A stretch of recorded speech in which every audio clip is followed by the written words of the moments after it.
All right, welcome back to another episode of The Modern Zoologist. I'm your host, Nature Nick.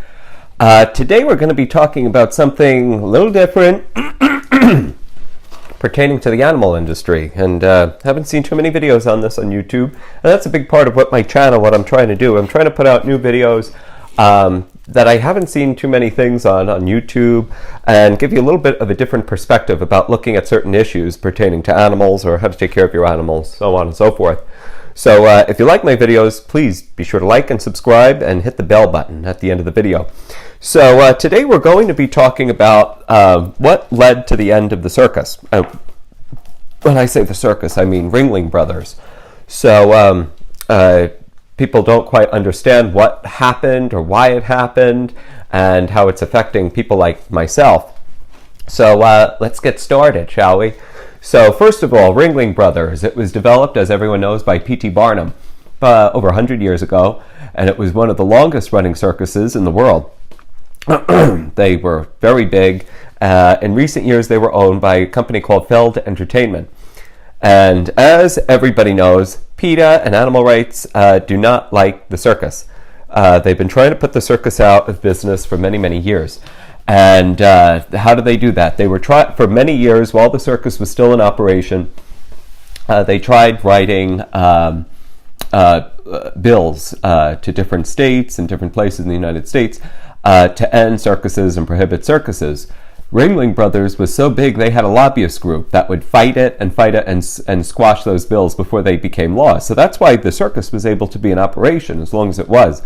When PETA realized this was happening, they consulted with their legal defense team. They started a different plan of attack, and they started suing them civilly for cruelty to their elephants. And they started launching lawsuit after lawsuit after lawsuit against Ringling Brothers, and accusing them of beating their elephants, beating their animals, none of which was true. It was actually proven that a lot of these allegations, a lot of the footage that they showed during these court depositions and the hearings, the footage of people beating elephants, that was taken from Europe and overseas, and had nothing to do with Ringling. And they used witnesses, former employees of Ringling Brothers, former elephant handlers that said, yes, Ringling told me to beat the elephants, and it was nothing but nonsense. And it was found out they were on the payroll for PETA to testify for them. Long and short of it, PETA lost the case. They didn't prove the case. It didn't work. But unfortunately, Ringling Brothers, they were so exhausted by the end of this process, that's when they said, you know what, the elephants aren't worth putting in our act anymore. Let's get rid of them, let's phase them out. We'll keep them in Sarasota in our compounds, and we'll just not bring them in the shows anymore.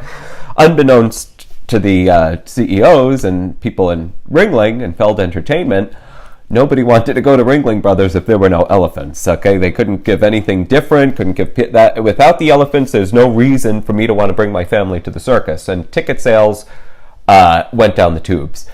And at that point, they folded, and they went out of business. And once Ringling Brothers went out of business, their lobbyists went away. And this was something I found very disturbing. The circus, their last performance was in 2016.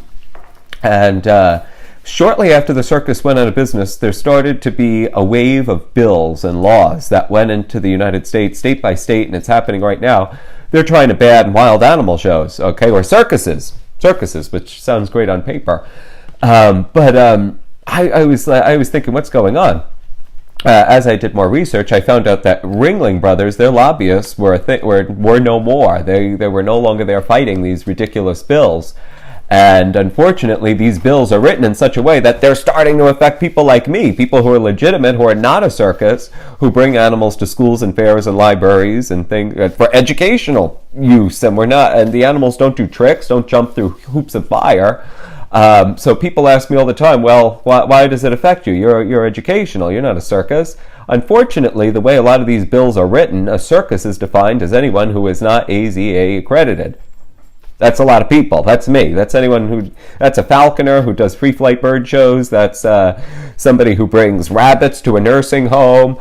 That's somebody who does pet therapy in a nursing home with various, with parrots, does bird show, parrot shows. That's everybody. That's somebody who does reptiles, puts together reptile expos, or has somebody talk about reptiles during the expo. This is a whole myriad of people that are now defined as a circus. And that's what PETA wanted, okay? That's what they want. They have an agenda. They don't want any animals in captivity, okay? And I mean, 20 years down the line, I am sure it will be illegal to have a dog or a cat. And it's not going to be so clear, so cut and dry that cats and dogs are illegal. But what you're going to see in the next 20 years, and my prophecy, and I'm hoping I'm wrong, is that the government is going to start, with PETA behind them, putting these laws before legislators just signing it without reading these bills and seeing what the bills are all about. They're just going to sign it, and it's going to be a nightmare. What they're going to do is they're going to over-regulate anyone who owns a dog or cat or a domesticated animal. They're going to make it such a nightmare, nobody's going to want to own a dog or a cat. And I see it coming. I see where everything is headed. Okay, and I'm giving everybody fair warning right now. And if you don't like it, please write to your senators, your congressmen, your legislators. Okay, tell them I don't want a wild animal ban. I don't want a circus ban in our state. We don't need it. There's already laws in place that are policing people like Nature Nick and others. It seems like it's a slippery slope once we start regulating that. So that's the best advice I can do. They're gonna start saying if you have a dog, it has to be a certain size. It has to have a rabies vaccine. It has to have this many shots. It needs this certificate. You have to pay a fee to do this with a dog. A cat has to do this. If you have to get a license to get your cat. You have to do this, that. You need an inspection of your house. Make sure you have the right facilities to have your cat. Your yard has to have a certain amount of things in it. Okay, and that's the way our country is headed. So I hope I was able to change your perspective on this issue, give you a little bit more information about this issue. And if you like this video, be sure to like and subscribe. I'm putting out about 4 or 5 videos every week.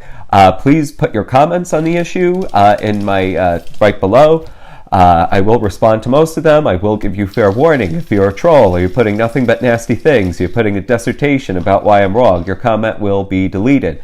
If you can give me something constructive, that I changed your way of thinking, or I agree with you on this point, but I disagree on this point, that point, and the other, and you're very respectful, I will keep your comment. I will put a response in. I will be polite and civil. So be sure to like and subscribe. I hope you like this video, and I hope you enjoy all of the animals in your life.